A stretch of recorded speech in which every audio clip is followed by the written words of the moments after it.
Hello my dear friends, welcome back to our YouTube channel Raj science classes. मैं Prince Raj स्वागत करता हूं आपका हमारे इस YouTube channel Raj science classes पर। और जैसा कि आप सभी जानते हैं कि आज जो है हम लोगों का 6 चैप्टर है, छठा चैप्टर बहादुर है। और बहादुर एक प्रकार की कहानी है, ठीक है। तो इसके बारे में हम लोग कुछ क्वेश्चंस ऑब्जेक्टिव जो है बहुत इंपॉर्टेंट उसके बारे में चर्चा करेंगे कि जो इम्पोर्टेंट ऑब्जेक्टिव है वो क्या है और एग्जाम में आया है तो कब आया है, इसके बारे में भी हम क्वेश्चन में ही मेंशन कर देंगे, ठीक है। तो आपका ज़्यादा समय नहीं लेंगे, इसीलिए हम लोग चलते हैं अपने टॉपिक पे, ठीक है। क्या कह रहा है हम लोग का समझिएगा। चलिए क्वेश्चन नंबर 1 हम लोग का स्टार्ट करते हैं यहाँ से, ठीक। क्वेश्चन बोल रहा है, दिख रहा होगा आप सभी को। चलिए चलिए क्वेश्चन क्या बोल रहा है वो समझने का प्रयास कीजिए।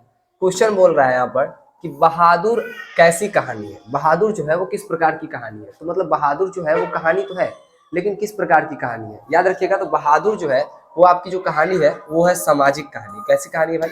बहादुर जो है वो आपकी सामाजिक कहानी है, मतलब समाज पे डिपेंड है। यहाँ पे एक नौकर होता है, नेपाली लड़का होता है, उस पर चोरी का इल्जाम लगता है। मतलब समाज में रहने वाले लोगों की मानसिकता के बारे में इसमें बताया गया है, ठीक है। खासकर लेखक के बारे में इसमें बताया गया है, लेखक ही अपने पे लिखे है। देखिए यहाँ पर मेंशन होगा कि कितना हजार कितना में पूछा हुआ है, ठीक है। चलिए कह रहा है कि बहादुर शीर्षक के लेखक कौन है। तो बहादुर शीर्षक जो है उसके लेखक कौन है भाई? तो बहादुर शीर्षक के लेखक है अमरकांत। कौन है? बहादुर शीर्षक के लेखक कौन है? अमरकांत लेखक है बहादुर शीर्षक के। अगला क्वेश्चन की बात करें, थर्ड नंबर क्वेश्चन का। तो बहादुर कहानी का पात्र बहादुर क्या है? बहादुर कहानी जो है इसमें पात्र का, इसका जो पात्र है जिसका नाम क्या है बहादुर, ये क्या है? तो याद रखिएगा लेखक का नौकर है, घरेलू क्या होगा? घरेलू नौकर होगा। क्या होगा? घरेलू लेकर लेखक के घर में ही क्या करता था? ये रह करके काम वाम देखता था, तो ये घरेलू नौकर है तरीके का, ठीक है। चलिए अगला क्वेश्चन की बात करें, 4 नंबर क्वेश्चन कि बहादुर का पूरा नाम क्या है। बहादुर का जो है वो पूरा नाम क्या है भाई? तो याद रखिएगा बहादुर का जो पूरा नाम था वो क्या था? दिल बहादुर। क्या नाम था? दिल बहादुर। क्या था? बहादुर का पूरा नाम क्या है? बहादुर का पूरा नाम है दिल बहादुर। 5 नंबर क्वेश्चन के बारे में बात करें, बहादुर लेखक को क्या कहकर संबोधित करता था। बहादुर जो है वो लेखक को क्या कहकर के संबोधित करता था? बहादुर एक नौकर था और लेखक जो थे वो मालिक थे, तो जाहिर सी बात है कि बहादुर जो होगा वो क्या कहकर संबोधित करता था? साहब जी। क्या कहता था? साहब जी। साहब नहीं, साहब जी। कहोगे सर साहब जी क्यों? देखो नेपाली था ये, बहादुर जो था वो कौन था? नेपाली था, और नेपाली में लोग साहब नहीं बोलते हैं, साहब बोलते हैं, साहब जी, ठीक है। चलिए आगे की ओर बढ़ते हैं। 6 नंबर क्वेश्चन की बात करें, बहादुर पर चोरी का आरोप कौन लगाता है। बहादुर पर चोरी का आरोप कौन लगाता है? तो निर्मला के रिश्तेदार जब घर पर आते हैं तो उनके कुछ पैसे चोरी हो जाते हैं। ये भी पूछता है कि कितने पैसे चोरी हो गए हैं, ठीक है, वो भी हम आगे बताएंगे आपको। बहादुर पर चोरी का आरोप लगाने वाले व्यक्ति का नाम क्या था भाई? नाम तो नहीं है यहाँ पर, निर्मला का रिश्तेदार मेंशन किया हुआ है, ठीक है। चलिए हम लोग 7 नंबर क्वेश्चन की ओर बढ़ते हैं। कह रहा है लेखक के रिश्तेदार ने बहादुर पर क्या आरोप लगाया था। तो अभी ही हमने बताया कि बहादुर पर पैसे चुराने का आरोप लगा था। क्या चुराने का आरोप लगा था? पैसे चुराने का। 88 नंबर क्वेश्चन है कि बहादुर कौन था। तो बहादुर जो था वो 12 से 13 साल का एक नेपाली लड़का था। कौन था? बहादुर जो था वो 12 से 13 साल का एक नेपाली लड़का था, ठीक है। चलिए आगे की ओर बढ़ते हैं। 9 नंबर क्वेश्चन के बारे में बात करें, 9वां नंबर क्वेश्चन। तो कह रहा है कि बहादुर अपने घर से क्या क्यों भागा था। बहादुर जो है वो अपने घर से क्यों भागा था? तो याद रखिएगा बहादुर जो है वो अपने घर से भागा था माँ की मार के कारण। माँ जब उसको मारी थी ना तो वो घर छोड़कर क्या कर गया था? भाग गया था, ठीक है। समझ में आ रहा है आपको? चलिए 10 नंबर क्वेश्चन की बात करें, कह रहा बहादुर लेखक के घर से क्या लेकर भागा था। बहादुर जो है वो घर के लेखक से क्या लेकर के भागा था? याद रखिएगा कोई भी सामान ले गया था, कोई भी सामान नहीं ले गया था। बहादुर जब लेखक के घर से भागा था तो कोई भी सामान नहीं ले गया था, ठीक है। क्या हुआ? बहादुर लेखक के घर से क्या लेकर के भागा था? तो कोई भी सामान नहीं ले गया था, ठीक है। आइए अगला क्वेश्चन की ओर बढ़ते हैं। 11 नंबर क्वेश्चन कि लेखक अमरकांत ने आदित्य, उन लोगों को थोड़ा सा शांत करवाइए, नीचे कहिए कि चिल्लाएगा नहीं, हल्ला नहीं करने के लिए बोलिए, ठीक है। कह रहा है कि लेखक अमरकांत ने हाई स्कूल की शिक्षा कहां से प्राप्त की थी। लेखक का नाम जो है अमरकांत है, उन्होंने हाई स्कूल की शिक्षा यानी कि क्लास 9th एंड 10th की जो शिक्षा है वो कहां से प्राप्त की थी, ठीक है। तो याद रखिएगा उन्होंने बलिया से प्राप्त किया था। किससे प्राप्त किया था? बलिया से उन्होंने हाई स्कूल की शिक्षा प्राप्त की थी, ठीक है। आगे की ओर बढ़ते हैं। 12 नंबर क्वेश्चन की बात करें, बहादुर कहां से भाग करके आया था भाई? तो याद रखिएगा बहादुर एक नेपाली लड़का था, तो नेपाल से भागा था। क्यों भागा था? माँ के मार के कारण भागा था। क्यों भागा था भाई? तो माँ उसको जब मारी थी ना, तो माँ के मार के कारण वो भागा था। ठीक है, 13 नंबर क्वेश्चन की बात करें कि मित्र मिलन शीर्षक कहानी संग्रह किसकी रचना है, तो याद रखिएगा ये अमरकांत साहब की रचना है। किसकी रचना है? अमरकांत साहब की। मित्र मिलन शीर्षक जो एक कहानी है वो किसकी रचना है? तो अमरकांत साहब की रचना है। ठीक है, 14 नंबर क्वेश्चन कि लेखक के पत्नी के रिश्तेदार किस दिन आए थे, तो लेखक के पत्नी के जो रिश्तेदार थे वो रविवार के दिन आए थे। किस दिन आए थे? संडे को आए थे। किस दिन? संडे को। ठीक है, याद करने का तरीका ये है कि छुट्टी होता है उस दिन, इसलिए आए थे। ठीक है, चलिए तरीका है, समझ में आया, इसका कोई सोच लेना देना नहीं है। 15 नंबर क्वेश्चन, जिंदगी और जोंक की लेखक किस लेखक की रचना है? जिंदगी और जोंक किस लेखक की रचना है? तो ये भी किन की रचना है भाई? जिंदगी और जोंक, ये भी अमरकांत की रचना है। किसकी रचना है? अमरकांत साहब की। 16 नंबर क्वेश्चन की बात करें, बहादुर को लेखक के घर पर कौन लाया था? तो बहादुर को लेखक के घर पर लेखक का जो साला था, यानी कि निर्मला का जो भाई था, वो लाया था। कौन लाया था? लेखक का साला ही बहादुर को क्या किया था? घर पर लेकर के आया था।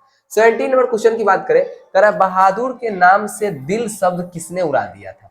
बहादुर जो था, जिसका पूरा नाम दिल बहादुर था, उसके नाम से दिल शब्द को उड़ा दिया था किसने भाई? तो कहने का मतलब है निर्मला ने। कब निर्मला ने? जब निर्मला के रिश्तेदार आए थे और उसके ऊपर क्या लगा था? पैसे का आरोप लगा हुआ था। तो बहादुर के नाम से दिल शब्द किसने उड़ा दिया था? निर्मला ने। ठीक है, 18 नंबर क्वेश्चन की बात करें, बहादुर या दिल बहादुर कहाँ का रहने वाला था? तो हम लोग अभी बार बार पढ़ चुके हैं कि बहादुर और दिल बहादुर कहाँ का रहने वाला था भाई?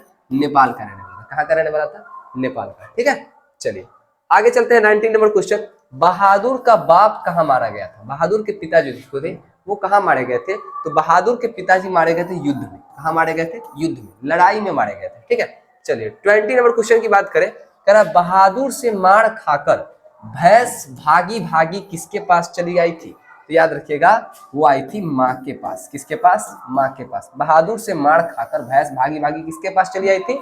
माँ के पास चली आई थी। ठीक है, चलिए 21 नंबर क्वेश्चन, कहानी है बहादुर जो है, ये कहानी है कौन? इसमें कौन कहानी है सो समझिएगा।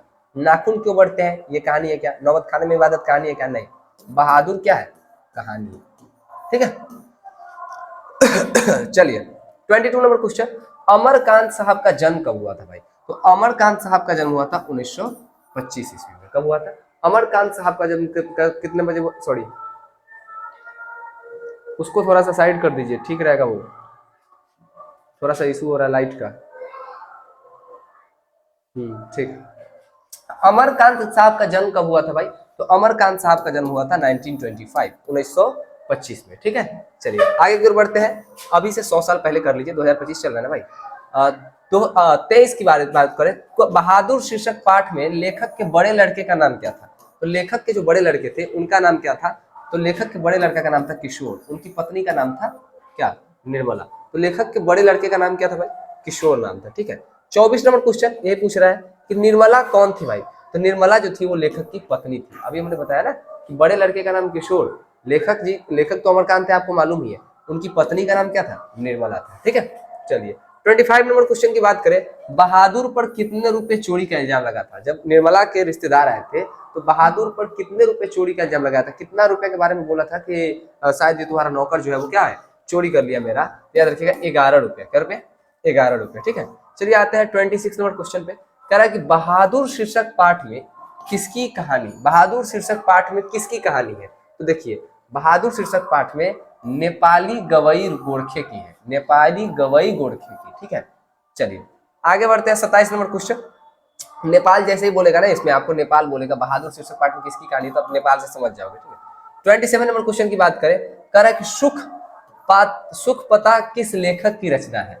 ठीक है, तो ये है अमरकांत साहब की। ठीक, आगे चलते हैं 28 नंबर क्वेश्चन की ओर बढ़ते हैं लोग। ठीक है, कह रहा है कि यह किसने कहा कि 11 रुपए साड़ी के खूंट से निकाल कर यही चारपाई पर रखे, डैश डैश पर वे मिल नहीं रहे? ये किसने कहा था भाई? तो याद रखिएगा लेखक की पत्नी ने, रिश्तेदार की पत्नी ने, लेखक की माँ ने, इनमें से कोई नहीं रही। याद रखिएगा रिश्तेदार की पत्नी ने। निर्मला के जो रिश्तेदार आए थे, रिश्तेदार की पत्नी ने कहा था कि अभी अभी तो मैंने साड़ी का गांठ खोला था, ठीक है, और उसमें से 11 रुपए निकाल के यहीं पर रखे थे, मिल नहीं रहा है।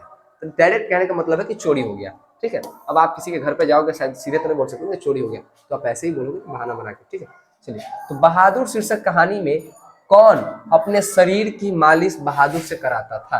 तो याद रखिएगा किशोर। कौन कराता था? लेखक का जो बड़ा लड़का था वो बहादुर से अपने शरीर की क्या करवाता था? मालिश करवाता था। ठीक है, चलिए आगे की ओर बात करें। 30 नंबर क्वेश्चन कि बहादुर पर कड़ा अनुशासन कौन रखता था? तो याद रखिएगा किशोर। वही कड़ा अनुशासन रखता था, उसको मतलब टाइट चाप चढ़ेले रहता था। आज के जमाने में बोल सकते हैं कि चाप चढ़ाना था। ठीक है, वो चाप चढ़ेले रहता था कि हाँ मतलब एक तरीके से बोलिए अनुशासन, मतलब उसको डिसिप्लिन में रखना रहता था। ठीक है, एनी टाइम, और उससे अपना मालिश वालिश भी करवाता था। ठीक है, तो जो भी है 30 टॉप मोस्ट इंपॉर्टेंट क्वेश्चन था जो हमने आपके बीच रखा। मिलते हैं नेक्स्ट वीडियो में, तब तक के लिए जय हिंद, जय भारत।